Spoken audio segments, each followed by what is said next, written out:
राज्याचे माजी मुख्यमंत्री तथा राज्यसभा खासदार भाजपा नेते अशोकराव चव्हाण यांनी कासराळी येथील अमृतधाम गोशाळेस भेट देऊन पाहणी केली आणि स्वर्गीय माजी आमदार गंगाराव ठक्करवाड यांच्या स्मृतीस प्रथम पुण्यतिथी निमित्त अभिवादन केलं। तालुक्यातील सगरुळी इथं माजी मुख्यमंत्री अशोकराव चव्हाण, कर्मयोगी बाबासाहेब देशमुख यांच्या जन्मशताब्दी निमित्त कार्यक्रमास उपस्थिती लावून परत येत असताना भाजपाचे जिल्हा सरचिटणीस तथा माजी जिल्हा परिषद सदस्य लक्ष्मणराव ठक्करवाड यांच्या गोशाळेस भेट दिली।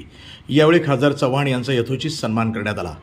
यावेळी भाजपाचे जिल्हाध्यक्ष संतुकराव हंबर्डे, आमदार जितेश अंतापूरकर, माजी महापौर किशोर स्वामी, माजी जिल्हा परिषद सदस्य लक्ष्मणराव ठक्करवाड, माजी नगराध्यक्ष संतोष कुलकर्णी, माजी उपनगराध्यक्ष यशवंतराव गादगे, चंद्रशेखर पाटील सावळीकर, उमाकांत गोपछाडे, डॉक्टर के.बी.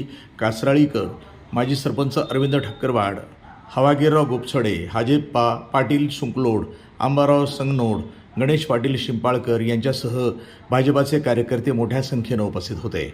प्रतिनिधी दादाराव इंगळे, NTV न्यूज मराठी, बिलोली, नांदेड।